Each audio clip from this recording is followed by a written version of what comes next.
Fala, multidão! Bem-vindos ao podcast Você nos Estados Unidos.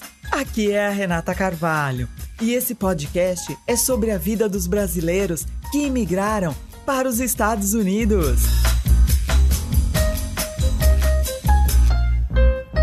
E a gente vai bater um papo, compartilhar histórias, experiências, ouvir diferentes pontos de vista, com a contribuição de convidados que residem em diversas regiões deste país. E a nossa convidada de hoje é a brasileira, de Lucélia, interior de São Paulo. Professora e bancária no Brasil e no Japão. Nos Estados Unidos, ela é escritora e intérprete. Elis Hensel. Obrigada por sua participação, Elis. Olá, Renata, tudo bem? Bom, na verdade seria Elis Hazel. Hazel de Hazelwood, Hazel de Hazelwood. Desculpa a correção da pronúncia. Não tem importância. Tudo bem, a pessoa precisa de uma aula de inglês, né? Não, imagina, é isso. Nossa, muito obrigada pelo convite. Estou muito feliz de estar aqui no seu programa. Eu tenho acompanhado. Está sendo maravilhoso. Nossa, está sendo fantástico. E, tem tudo para dar certo. Aliás, está dando certo já. Elis, fico tão feliz que você tenha aceitado o meu convite. Muito obrigada. Você tem uma experiência tão incrível, porque, como eu te anunciei, você foi professora, educadora, né, e bancária no Sim. Brasil e no Japão. Então, hoje a gente vai falar dos 3 países, a sua vivência dos 3 países, que é bem interessante. Estados Unidos, Japão e Brasil. Elis, como educadora e escritora, você teve essa vivência de morar no Japão por quantos anos? No total foi aproximadamente 5 anos, 5 anos e meio. Primeiramente eu fui como pesquisadora bolsista pela província de Fukuoka, que fica bem no sul do Japão. E depois que eu terminei esse ano como bolsista no Japão, eu me casei e voltei para o Japão para acompanhar meu marido, que estava terminando a pós-graduação dele ainda. E aí, enquanto isso, eu trabalhei como bancária no Japão. Então você já foi fluente na língua japonesa para o Japão, Elis? Não, na verdade, eu aprendi o japonês na universidade, porque eu fiz letras, né? Também aprendi um pouco de espanhol, mas ainda faltava muito. Eu achava que eu sabia bem japonês, quando cheguei lá, descobri que eu não sabia nada. Então, meu japonês ficou bom mesmo depois que eu passei a morar lá. Tá. Mas eu já sabia ler, escrever e falar um pouco, sim. Por isso que você conseguiu esse trabalho, inclusive, no banco, né? Isso, exatamente. Por causa que a entrevista, o currículo, tudo é feito em japonês. Nossa, Elis, é difícil aprender japonês, né? É bem complicado. Principalmente por causa da escrita, né? Que tem 3 alfabetos. O hiragana, katakana e o kanji. Né?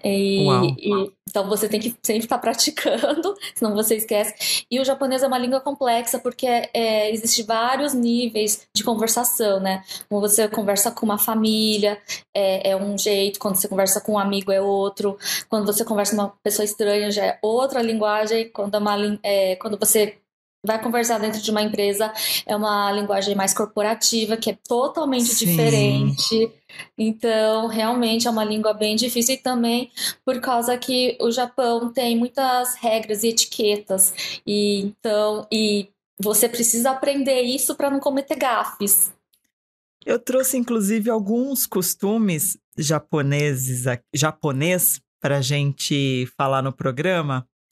E antes da gente começar por esses costumes, só me diz uma coisa, você lecionou em escola pública ou particular no Japão, ou escola privada?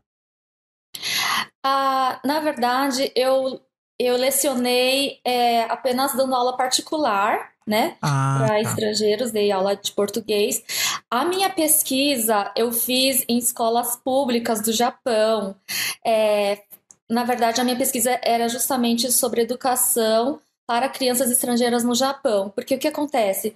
Quando as crianças do mundo inteiro vão para o Japão, elas têm muita dificuldade com a língua ou de se enturmar com os coleguinhas de sala. E aí eu queria saber como essas dificuldades são encaradas, né, no ensino público e mesmo particular. E no caso de Fukuoka, eu descobri que existia um tutor para cada aluno. O Uau! próprio governo se cuidava de contratar um tutor para cada aluno. Então, depois das aulas, eles ficavam ali dando reforço, ajudando nas tarefas, né? E mesmo durante as aulas, eles ficavam do lado, acompanhando a criança. Então, eu achei incrível isso lá, essa dedicação. O que não acontece em todas as províncias, tá? É porque a província de Fukuoka, eu acredito que seja uma província rica comparada até com muitas outras províncias, e eles tinham essas condições para dar para cada aluno. Entendi. Eu fiz uma pesquisa, Elis, que o Japão, a taxa de alfabetização da população é de quase 100%, né? Exato.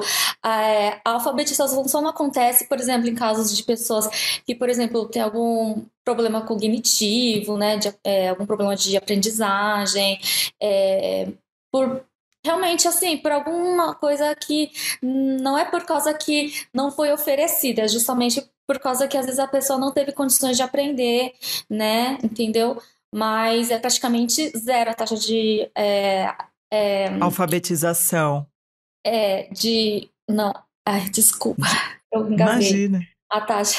O índice de Analfabetismo. analfabetização, né? Isso. Analfabetismo. Eita! Analfabetismo. Analfabetismo, é. Uhum. O Nelson ri da minha cara. Nelson, please. Ai, Elisa, a gente só dá gafe aqui, não tem importância não, viu? Uma pessoa que trilingüe conversando com uma que não tá conseguindo falar nada. Desculpa, só um entre parênteses. Vai ser cortado essas partes que fala errado. Pra que ele ser cortado? Precisa não, mulher. O Nelson sacaneia a gente. Quando eu penso que ele vai cortar, ele põe tudo. Ai, meu Deus! Não tem importância não. Keep going. Vamos lá. Elis, vamos falar um pouco mais sobre o Japão para depois a gente partir para os Estados Unidos, tá? Que eu gosto muito dessa sua experiência do Japão e eu queria extrair um pouquinho, né, desse seu conhecimento, dessa sua vivência. E o custo de vida no Japão. Por exemplo, a gente vê nos Estados Unidos que não tem essa discrepância social, né, Elis? No Japão, como que é o custo de vida? As pessoas que mais um poder aquisitivo mais alto, um poder aquisitivo mediano, ali se igualam também. Como que funciona no Japão? A desigualdade social no Japão é menor que no Brasil ou mesmo nos Estados Unidos. Porque assim, o salário não aumenta tanto em relação, por exemplo, se você é muito mais, por exemplo, você tem faculdade em relação a uma pessoa que trabalha em fábrica. Aliás, tem gente que trabalha em fábrica ganha até mais do que uma pessoa que trabalha dentro de um escritório, entendeu? Porque o trabalho é puxado, é pesado, então muita gente não quer fazer esse tipo de serviço, lidar às vezes com lixo, com coisas tóxicas, então eles pagam bem, né? Mesmo para quem às vezes trabalha em fábrica, porque às vezes é muito puxado, os japoneses não querem trabalhar nesse tipo de serviço. E o custo de vida varia muito conforme a cidade. Por exemplo, Tóquio é muito caro, né? Assim como em São Paulo, comparar com São Paulo interior. Verdade. E eu morei numa província, eu não morava em Tóquio, quando eu trabalhava em Tóquio, eu morava numa província ao lado chamada Saitama, que onde o apartamento custava, por exemplo, sei lá, 2/3, até metade do valor de um apartamento em Tóquio. E mesmo supermercados, outras coisas também era muito mais barato. Entendi. E, Elis, você foi para o Japão com essa bolsa de estudo, você virou pesquisadora. Em algum momento você teve que trabalhar no subemprego, que nem você falou, em fábrica ou nesses trabalhos ou não? Enquanto eu era bolsista, eu não tinha autorização para trabalhar, porque o governo ele já me proporcionava uma bolsa não só para estudar, né, na faculdade, ele pagava a faculdade em si, como também o meu custo de manutenção, né, para eu me manter lá. Não era uma fortuna, mas era o suficiente para sobreviver. Então eles queriam que a gente se dedicasse ao máximo possível nos estudos. Por isso que eles não autorizavam a gente a trabalhar. Mas aí depois que eu terminei minha pesquisa e voltei ao Japão, eu estudei conversação corporativa para poder fazer a entrevista de emprego no Japão. E eu, como eu sabia falar japonês razoavelmente bem, né, a ponto de conseguir um emprego em escritório, então eu não precisei trabalhar em fábrica, não precisei trabalhar no considerado subemprego. Entendi. Elis, numa conversa informal, né, que eu colhi algumas informações suas por telefone, você me trouxe uma informação sobre a ditadura da beleza no Japão. Queria que você comentasse sobre isso, né, que as japonesas, elas têm os corpos bem magrinhos, né, e eu falei, nossa, as japonesas são tão magrinhas, eu acho que a refeição, a alimentação deles que são bem diferenciadas, né?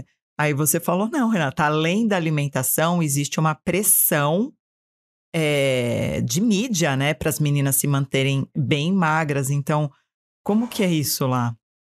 Especialmente assim, entre as mulheres, parece que a sociedade cobra você ser bem magro, né? E elas são bem magrinhas, né, Elis? Sim, eu sempre me senti, eu era bem mais magra do que sou hoje, né? E naquela época eu já me sentia muito gorda, porque elas eram extremamente magras, assim. A perna delas, pra você ter uma ideia, era assim, mais ou menos da mesma finura do Uau! meu pulso. Eu ficava, meu Deus, como é que elas conseguem ficar em pé? Nas revistas, por exemplo, você já viu uma japonesa super magra ali na capa, e eles falam assim, como perder de 43 quilos para você chegar a 35 quilos. Algo que eu achava um absurdo. Eu falei, meu Deus, essa mulher já tá magra. Por que precisa ser já tão mais magra assim, né? Mas, comentando sobre a alimentação, muita gente acha, não, os japoneses só comem coisas saudáveis, né? Peixe, né? Arroz sem tempero, legumes, Vegetais. vegetais. Não, lá tem muita fritura. Aliás, o alimento, assim, para quem não tem tanto dinheiro, é mais assim, muito em fritura. Não é tão saudável assim, porque eles comem muito noodle, né? Que fala, aquele macarrão Macarrão. instantâneo. Eles Miojo, né? comem, sim, eles comem uns bolinhos fritos. É, ah, assim, na verdade, quem tem dinheiro, na verdade, acaba comendo mais saudável, porque legumes, frutas, essas coisas são muito caras no Japão. Ah, Peixe cru é muito caro, sushi, sashimi é muito caro. interessante. Qual foi a coisa mais incrível que você viveu lá? E qual foi a coisa menos incrível, assim, que você viveu? É, o que me lembra, assim, instantaneamente de super incrível são os parques no Japão, porque é muito bem conservado. Inclusive, se eu puder mostrar uma das fotos minhas aqui Ai, para a gente quer ver, você. a gente quer ver. Bom, aqui eu vestida de kimono, né? Que No linda, outono, né? Elis! Eles têm essas estações também assim bem definidas, né? Como nos Estados Unidos, onde a gente mora. Aqui também eu num parque, né? Lá em Nossa, Fukuoka, quando eu era bolsista. E aqui é um parque zen. E, então, assim, eles preservam muito que lugar lindo, a Elis! Esse natureza, é muito parque. limpo, isso. Eu achei incrível o cuidado que eles têm, assim, com a natureza. Eles sempre estão, assim, podando as árvores. Então, eles dão muito valor, assim, para sempre conservar, né, a natureza de uma forma incrível e não jogar lixo no chão. Sempre pensando em comunidade, isso que eu gosto no Japão, eles pensam muito em comunidade. Não é aquela coisa, cada um por si, Deus por todos, eu não tô nem aí, entendeu? É bem diferente. Eles pensam assim: se eu me preservar, não vai ser só para mim, vai ser para todo mundo. E aí todo mundo pensa igual, então é uma coisa legal, porque todo mundo procura pensar nos outros também. Que ensinamento. E agora uma experiência que eu não achei tão incrível é porque eu acho que eles trabalham muito, eles procuram, assim, para você ter uma ideia, a criança, desde pequenininha, ela já começa a estudar bastante, e depois das escolas, às vezes elas vão para o cursinho para passar numa escola melhor, né? Porque lá, assim, quando você sai do ensino básico e vai para o ensino médio, depois para o ensino intermediário, né? Desculpa, do ensino básico para o Pro ensino ensino. médio, Uhum. você tem que fazer prova para você tentar as melhores escolas e depois, posteriormente, para conseguir universidade. Então, eles sempre estão estudando muito, assim, o dia inteiro. E aí, depois disso, eles trabalham bastante também. Assim, existe muita pressão. Parece que existe uma pressão na sociedade para você sempre estar estudando, sempre se esforçando ao máximo, trabalhar lá mais de 12 horas.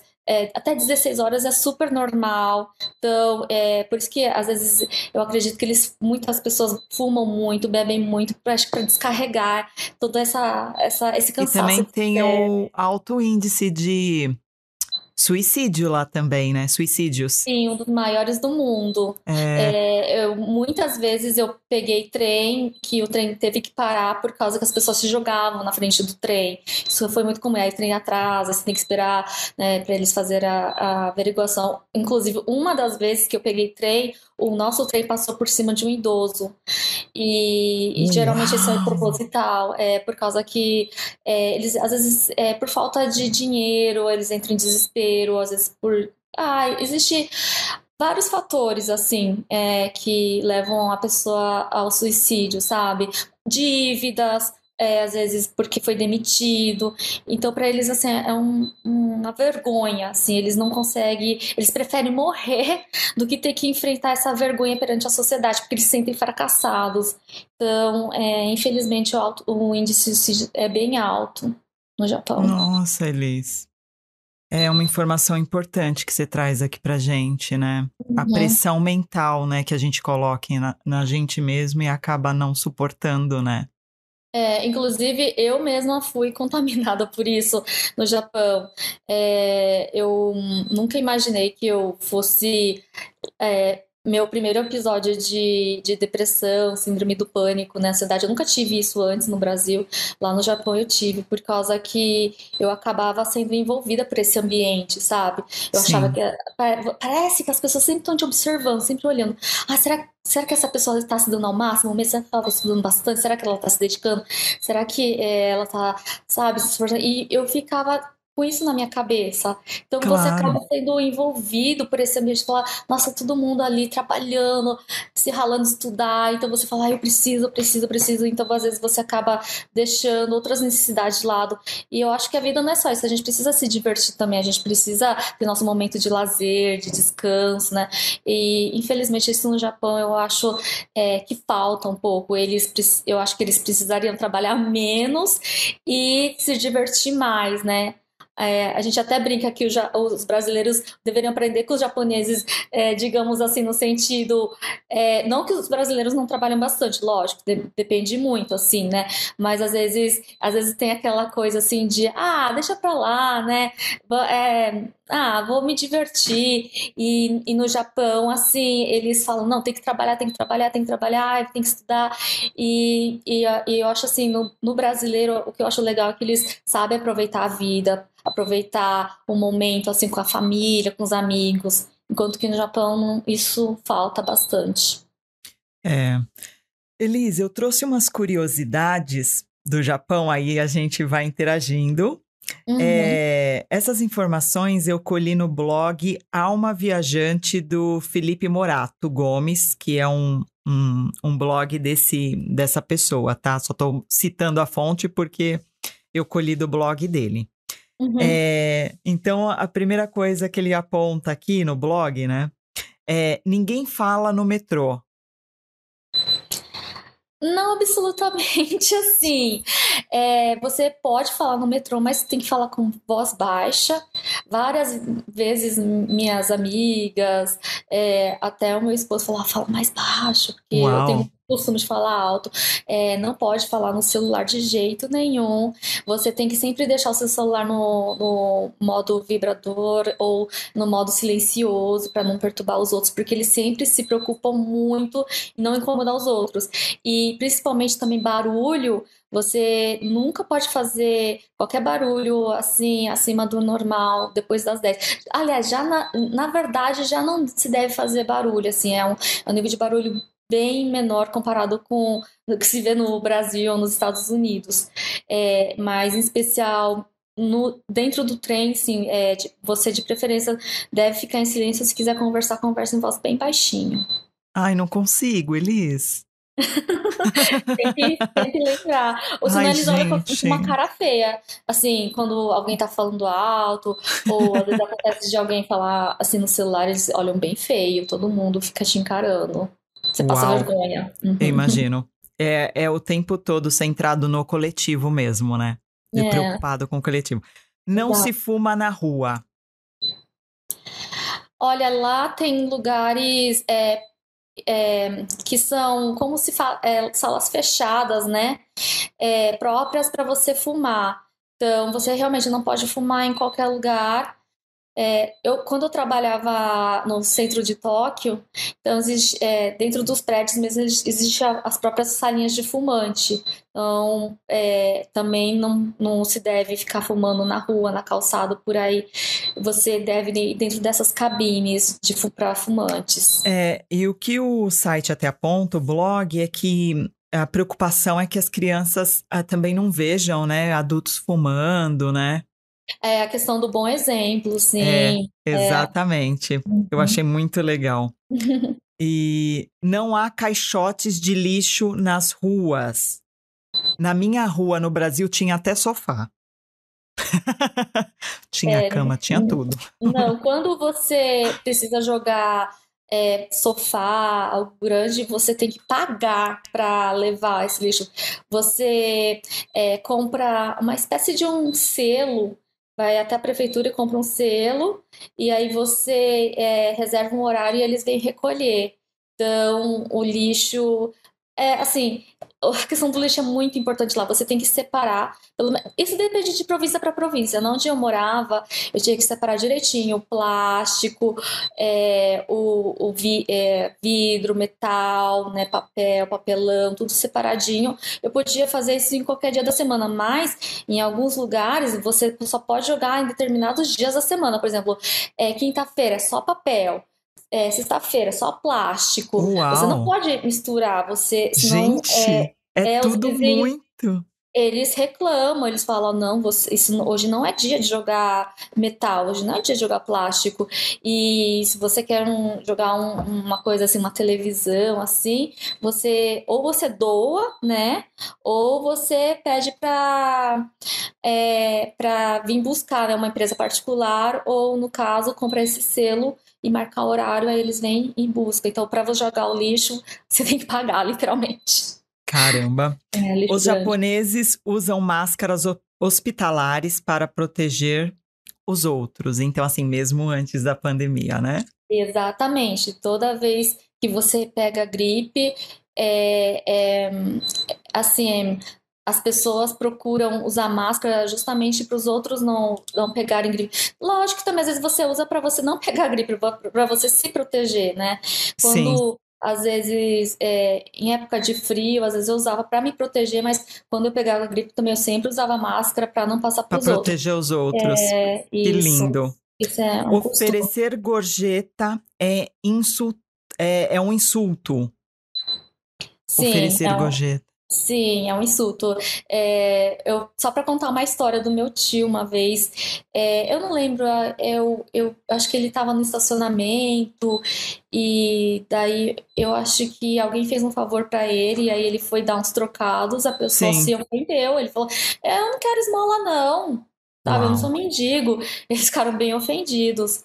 Eles realmente lá não tem esse hábito de dar gorjeta, não.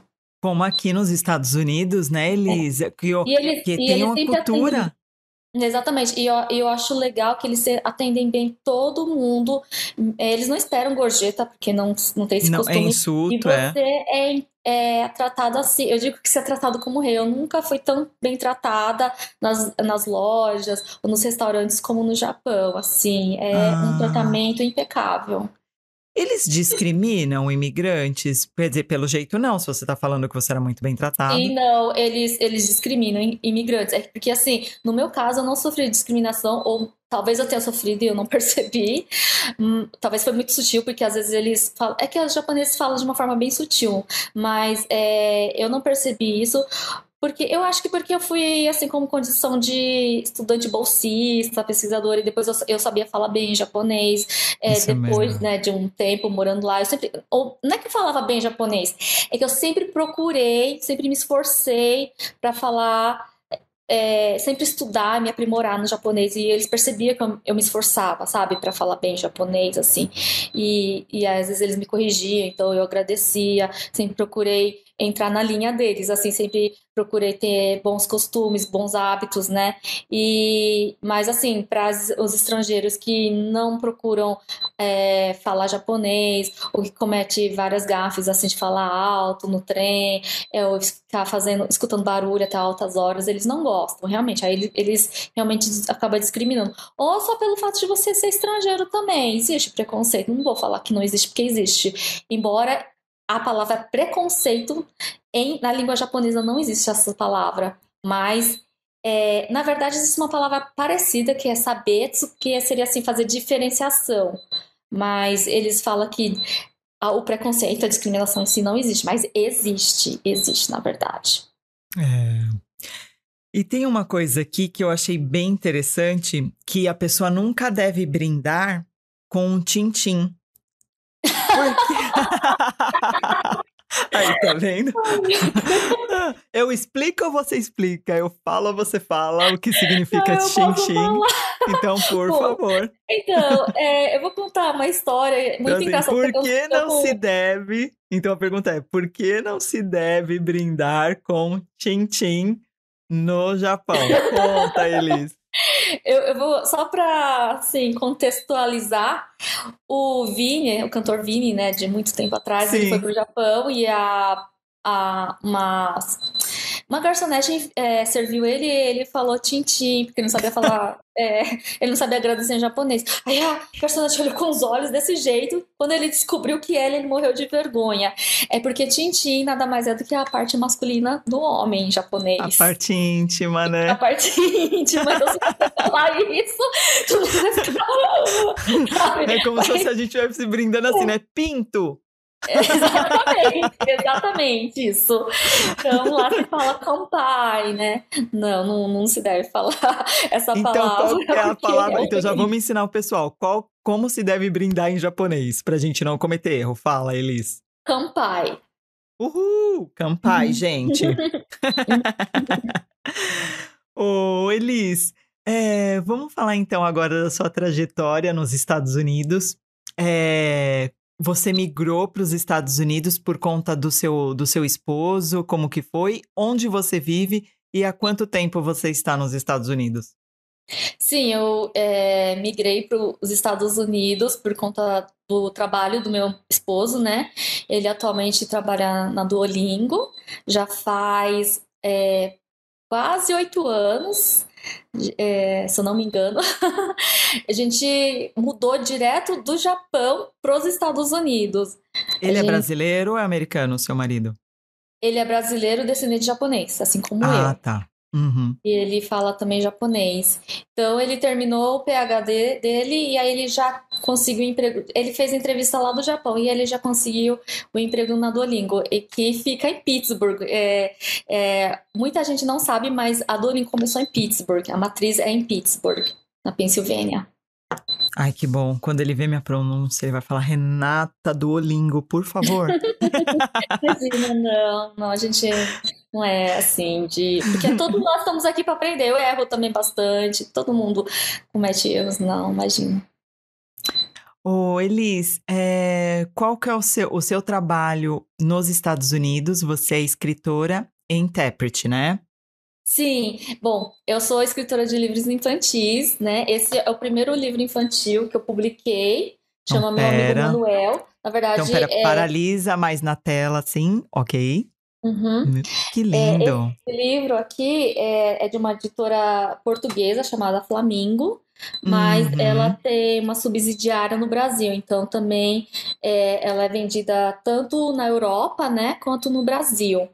Então, se alguém tiver interesse, pode entrar nesse site Flamingo e procurar por Meu Amigo Manuel. É um livro uma história muito interessante, de um menino pobre, né, que ele não tinha condições de dar um presente de aniversário para sua melhor amiga, e aí ele tem uma ideia maravilhosa que eu não vou contar, porque senão eu vou estar estragando a Lógico. história. E eu achei muito legal que muitas crianças depois me mandaram, os pais, aliás, né, mandaram a foto do foguete igualzinho que tá no livro, feito de papelão, ou fizeram cartão, ou desenharam. Eu fiquei, assim, maravilhada, assim, foi o maior presente que eu tive, assim, das crianças quererem depois reproduzir o que o Manuel fez na O história. foguete. Ai, que lindo. Mostra só algumas ilustrações dentro do livro, Elis, pra gente. Ah, Só mostra. claro, claro. Uhum. Sim, Que aqui, lindo. ele é bem colorido, bem alegre.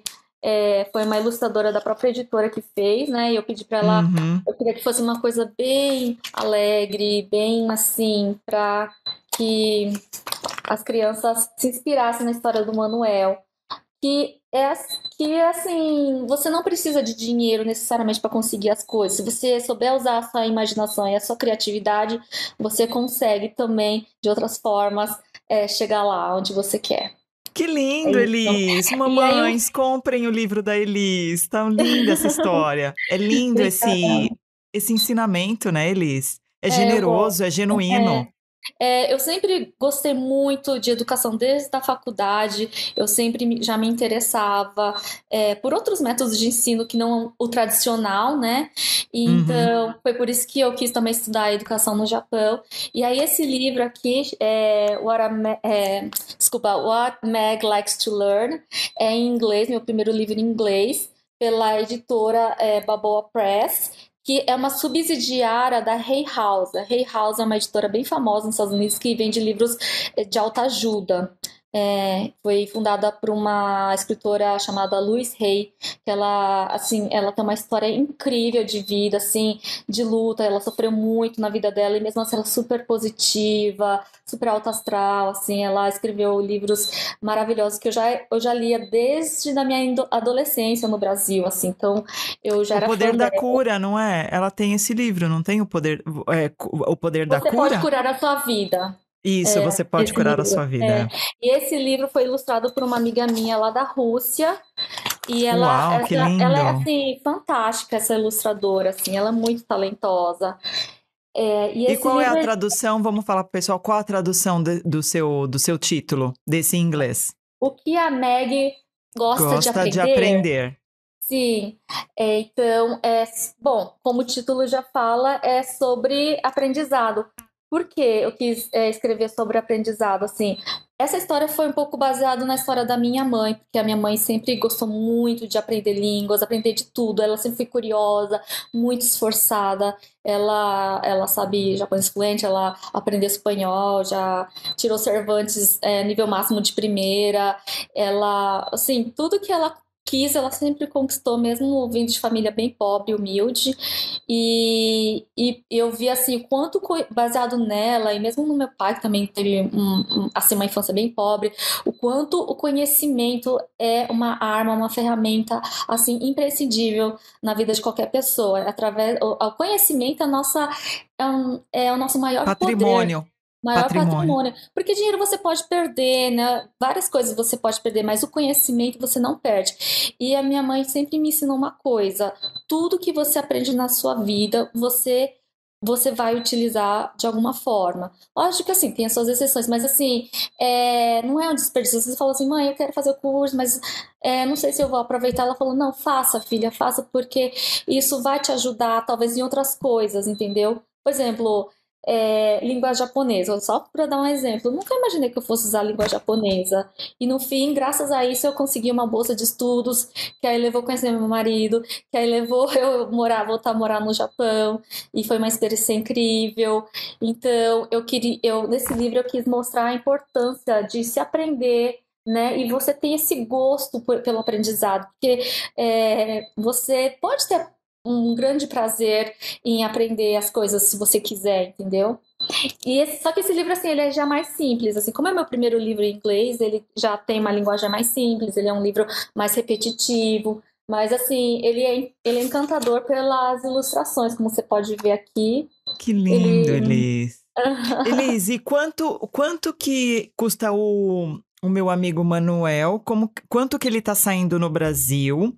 Uhum. Então eu falo assim,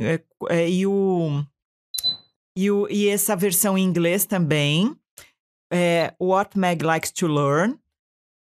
Quanto ele tá saindo, se você consegue mandar para quem tá no Brasil, enfim. Vamos falar dessa logística?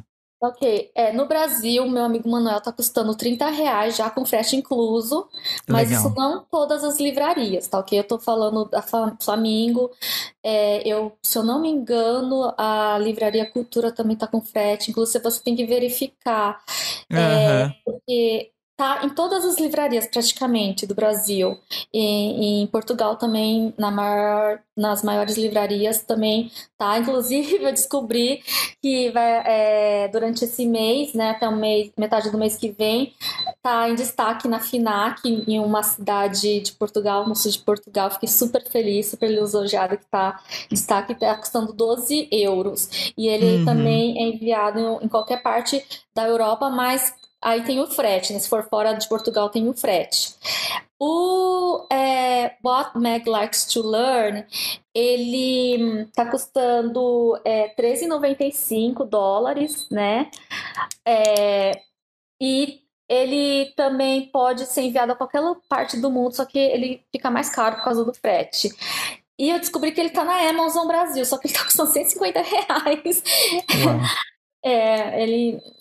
Eu achei um pouquinho caro. Mas assim, se a pessoa me contactar, eu posso enviar. Esse livro, o meu amigo Manuel já vai ser lançado em inglês em breve, tá? Eu não Legal. sei exatamente o preço que ele vai ser comercializado ainda, com certeza, mas vai ser em torno de $14, se eu não me engano. Mas se a pessoa quiser entrar no meu contato, que vai estar no link, né, abaixo, Sim. da descrição, meu Instagram, meu Facebook. Sim. Todos os seus contatos vão constar abaixo na descrição do vídeo, seu Instagram, seu Facebook, Isso, para a aí a pessoa pessoa entrar em pode entrar em contato. contato, porque no site da Flamingo tem a conversão de moeda, então você pode comprar em euro ou em reais. Aí a pessoa tem que alterar a moeda, né? Por exemplo, se ela está em Sim. Portugal, fica em euros e no Brasil, lógico, ela vai colocar em reais. Elis, qual é a frequência que você vai ao Brasil? E o que você encontra no Brasil que você não encontra nos Estados Unidos ou no Japão? Quando eu morava no Japão, eu não voltava com muita frequência porque era longe, né? E também eu trabalhava, era caro. Agora eu trabalho, mas eu posso trabalhar remotamente. Geralmente eu procuro voltar uma vez por ano, exceto durante essa pandemia, faz 2 anos e meio Sim. que eu não voltava no Brasil. Então, por isso mesmo eu vou ficar mais tempo, porque meus pais já estão ficando de idade e eu quero aproveitar. Eu quero aproveitar o máximo de tempo que eu posso ficar com eles, né? Eu sei que eles sentem muito, assim, a minha falta, e eu sinto a falta deles, eu falo que eu preciso mais deles do que eles de mim. Com certeza. Desculpa, foi a sua outra pergunta? Não, e assim, o que você, né, acho Sente que você já falou falta. da sua família Sim, a comida, eu amo comida brasileira. E o também. sol, meu Deus, assim, eu sou apaixonada pelo sol brasileiro. Eu sempre tomei muito sol. E Pittsburgh é uma cidade, assim, que não tem muito sol, infelizmente, né? Sempre ou tá nevando, ou chovendo, ou tá nublado. E mesmo no Japão, como lá existem cidades subterrâneas, né? Então você consegue fazer tudo ali dentro ali dentro do coberto, né? Eu comprava muitas coisas dentro perto dos como fala, das estações de metrô, lá tem sim. uns departamentos maravilhosos, com aquelas comidas maravilhosas. E assim, eu andava nos finais de semana, nos parques, assim, mas ai, nada como o calor brasileiro. O calor que eu falo, calor humano, tá? Eu acho que o brasileiro é um país, É um assim, povo. é um povo assim muito caloroso, você faz amizade É, fácil, sabe? São pessoas muito agradáveis, assim. Agora, no Japão e nos Estados Unidos, eu achei assim mais difícil de conseguir fazer amizades. Então, é, ele demora, né? Você leva um bom tempo até conquistar confiança. É um processo assim bem longo, assim. Eu sou Então, apaixonada pelo Brasil, eu sou suspeita pra falar. Eu gosto muito do Brasil. o que eu sinto mais falta, eu acho que é esse calor humano mesmo. Elise, então o que que você encontra nos Estados Unidos, que é hoje o seu atual país, que você não encontra no Brasil? Olha, uma coisa que eu gosto muito dos Estados Unidos é quando você compra uma coisa e quer devolver e não precisa nem explicar. Eles Ah, isso já, é tudo! sim, eles já na hora já Troca e pronto. devolve seu dinheiro, né? Seja direto no cartão, não desconta nada. Você nem precisa explicar. Às vezes você achou uma bolsa mais barata ali na outra loja. Você chega lá, tá, devolve, não precisa nem dar satisfação nenhuma, né? E não precisa ser em créditos, por exemplo. Às vezes no Brasil você até pode trocar, mas tem que ter os créditos da loja, né? Só que nos É, Estados Unidos eles dão em dinheiro, dinheiro de depois que acabou. volta. Do jeito que Exatamente, pagou. Se pagou no cartão, eles retornam no cartão. Né? Se pagou em exato. dinheiro, eles te devolvem o dinheiro. E uma coisa acontece, eu precisei trocar um secador de cabelo que eu não tinha gostado. Uhum. Então a gente se sente mais confortável até para comprar, né, Elis? Porque a gente sabe que se a gente não gostar, a Exatamente. gente troca. E olha o que Exato. aconteceu, que para mim foi uma surpresa muito agradável, que eu falei, gente, parece que eu tô no Fantástico Mundo de Bob, né? Porque eu fui comprar um secador de cabelo, eu falei, vou testar esse. Ele tava barato, mas tava falando que era turbo, não sei o quê. E eu levei pra casa e realmente o turbo dele não era tão turbo, enfim. Aí eu falei, não Uhum. gostei. Embalei tudo, porque eu já tiro da caixa tudo bonitinho, porque se eu não gostar, então eu já tenho todo esse cuidado, o plastiquinho, eu Exato. guardo tudo. Eu também. Então, tava tudo muito bonitinho, muito embaladinho, o secador tava lá. Eu entrei Uhum. na fila do trocar mercadoria, e aí como você falou, ela nem pede explicação, nada. Eu Exato. entreguei, eu entreguei para ela me devolver o dinheiro, a reposição no meu cartão, né? Exato. É, e assim, a minha surpresa é que ela sequer abriu a caixa, porque eu entreguei na caixa bonitinho, para verificar se era realmente o secador que estava lá dentro. Porque Exatamente. eu achei incrível, ela pegou da minha mão e guardou, fez o processo de devolução do dinheiro sem ao menos abrir a caixa para É, realmente saber se eu estava devolvendo o secador. Ou sei então, lá, um monte sei Uhum. lá. É para você ver a questão da confiança, né? Então, Eu muitas achei vezes eles lindo. nem conferem e já devolvem. Isso também aconteceu comigo várias vezes. E no Japão também existe essa questão de confiar. Eles colocam todas as mercadorias, a farmácia, algumas lojas, colocam a mercadoria tudo na calçada, assim. Qualquer pessoa poderia passar e pegar, se quisesse. É muito fácil. E nem tem câmeras, ninguém vigiando nem nada, assim. Porque eles confiam muito, entendeu? Já aconteceu de esquecer a carteira lá no supermercado e aí eu voltei lá, tava impecável, tá tudo certinho. Já esqueci computador, laptop em lugar público e no Japão devolveram tudo certinho. Então, assim, eu gosto muito dessa parte da confiança, de você não ficar checando tudo, né? No Brasil, não, né? No Brasil, como tem muitas pessoas que infelizmente se aproveitam da situação, né? Uma coisa que eu não gosto, a questão do oportunismo, né? Que fala. Se você tem uma oportunidade de tirar vantagem, você lá vai e faz, né? Você tem algumas pessoas que, no caso, poderia muito bem enfiar qualquer coisa ali, né? E devolver. É, Mas então por isso que no Brasil não, você teria que checar e ver se realmente está impecável, se está direitinho, se está funcionando, né? é verdade. E enquanto que nos Estados Unidos e Japão, como existe tão poucos casos que acontece da pessoa assim, fazer esse tipo de coisa, eles nem conferem, né? Porque eles confiam mesmo. Existe a É questão da verdade. confiança. Uhum. Elise, então, para a gente finalizar, eu faço sempre para os meus convidados. Qual é a sua dica brazuca para quem pretende migrar para os Estados Unidos? Olha, eu acho que a questão da língua, não querendo falar da Duolingo, pode aprender em qualquer lugar, assim, mesmo do Japão, assim, eu achei que eu deveria ter estudado muito mais do que estudei. Não que eu não tenha me esforçado, mas eu pensei, nossa, se eu soubesse, eu tinha estudado muito mais. A língua é muito importante, É sabe? verdade. Porque todo lugar que você vai ter que fazer uma reclamação, você vai ter que procurar um conserto de alguma coisa.